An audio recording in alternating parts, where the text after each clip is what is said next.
Getting cheated on sucks. It really, really, really sucks. And I think it's really easy to feel like it's your fault or that maybe you did something to create the situation or, you know, as a woman, I think especially you think, okay, like am I not pretty enough? Am I too fat? Am I too skinny? Am I too tall? Am I too short? Am I this or that? And it's really easy to look inward to try to figure out why somebody else did what they did, even though, you know, it clearly has nothing to do with you. It's completely about how somebody else chose to handle a situation. Even if they weren't happy in your relationship, there are much better ways for them to have handled that situation and reacted to that problem. For instance, talking to you about it or breaking up with you or a myriad of other sorts of um, actions that they could have taken besides cheating.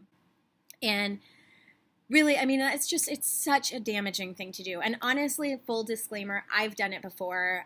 It's been done to me. And so I'm looking at this from both sides of that spectrum. When I cheated, it was on my first and my second boyfriends. That was between the ages of 18 and 20. Yeah, 18 and 20.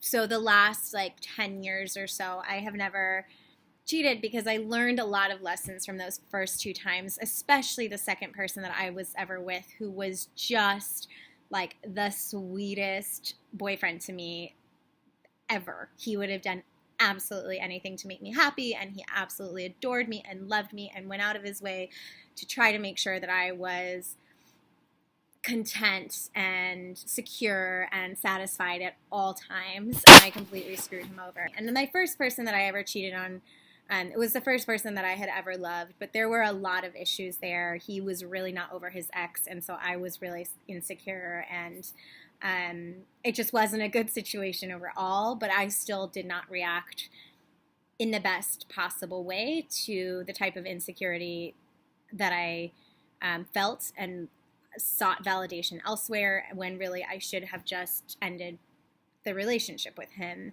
until he had moved on from his ex. That's just a long-winded way of me saying I've done it. I really don't freaking recommend it. Personally, the worst kind of experience I think I've ever had of somebody cheating on me is my last really serious committed relationship I was with for 3 years. I was engaged to that person. I moved across the world for that person, went to a different country away from all my friends and family, and I found out that that person cheated on me multiple times. If you're wondering what I'm wearing, by the way, it's a unicorn onesie. It's really, really cold in here, and I don't want to turn my heat on because it's bad for the environment. I basically just wanted to make this video because in the last 2 or 3 months, I've had several friends who have found out after varying amounts of time put into a relationship. One was with somebody for 3 or 4 months. Somebody was with somebody for 5 years. They found out that they have been on the receiving end of unfaithfulness. So I just wanted to make this video to let you know that if you have been cheated on, it's not your fault. It has nothing to do with you. That other person is an asshole. Even if in every other way they are an amazing person and you have 100 things that you could say about them to justify what a great and fantastic person they are and why you still love them, that might be true. But that doesn't take away the fact that for that instance and for this specific situation, that person's a dick or a, whatever. Insert your profanity. There is no excuse for someone to have treated you that way because you are wonderful. You are sweet. You have a kind heart. You are handsome or beautiful or all of the above. And it has nothing to do with you. Some of the things that for me have helped get over a breakup. I mean, first of all, how many people have Googled how to get over a breakup way faster than I'm currently getting over it because I feel like I'm going to die, right? Or something along those lines. the truth is there's a certain amount of this that you are just not going to be able to get out from under. You're going to have to experience that hurt. It's going to really suck for a while. And there's nothing you can do about that part of it. But there are things that you can do to make it so that type of hurt doesn't last as long. And one of the things is going to be totally counterintuitive. It's going to go against everything that you want to do. Everything you want to do, because you probably, if you're like me, and again, a lot of people handle things differently, but if you're like me, right after a breakup or something that has made you feel really bad, you want to retreat, you want to get into your onesie, you want to sit in front of the TV, and you want to watch Netflix, and you want to eat ice cream, and you don't want to shower for a couple of days, and you don't want to answer people's texts, and you want to keep staring at your phone despite not answering people's texts, because you want to see if that person who hurt you so much is sorry, or they've messaged you, or they're, wallowing in their own misery because you want them to be sad as well because you're hurting. You want them to realize what a mistake they've made. But you can't do that. I mean, you can, and maybe do it for a couple of days, but it will, I promise it will make your life so much easier in the long run if you make yourself feel like your best version of who you are. Get some air, take a shower, brush your hair, comb your hair, put some product in it, and put some makeup on, or don't put some makeup on, put some lotion on, make sure you're moisturized. Make yourself feel like on the outside what you want to feel like on the inside, okay? So you are reflecting that sort of ultimate end game of what you want to go back to being, okay? The other thing is you gotta try to take care of yourself by talking to your friends, talking to your family. They're probably going to get to a point where they get sick of hearing about the same thing over and over and over and over again. But guess what? That's what friends and family are for. They're there to hear you drone on and on and on and on and on about a broken heart.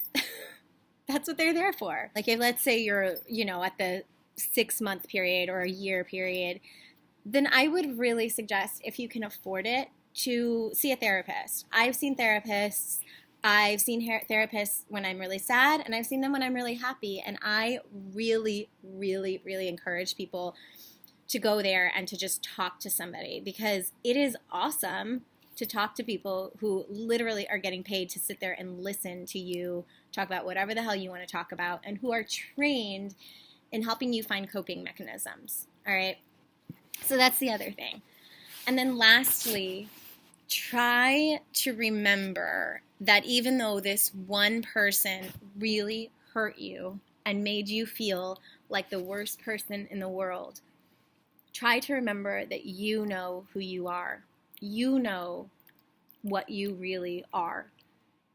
Do you have a good heart? If you do, then you know you do. Do you play music well? Or do you have a special kind of talent? Or do you, do you have a creative outlet? Or are you really smart? Or are you really funny? Any of those kinds of things that make you happy with who you are, focus on those things and try to get better at them. And if you're doing that and you're putting the attention on making your life better and more positive, you're not going to have as much time to be sad. You'll still be sad, but eventually, I promise you, it gets better. So the two things I want you to take away from this are that, one, it is not your fault. It is not your fault, no matter what happened with the other person cheating on you. If you, gained weight, or you were out of town for too long, or this or that, or this or that. It is not your fault, right? That was their decision, and that was their reaction. And the second thing is that you have to take care of yourself. So please, please, please remember those things, okay? All right.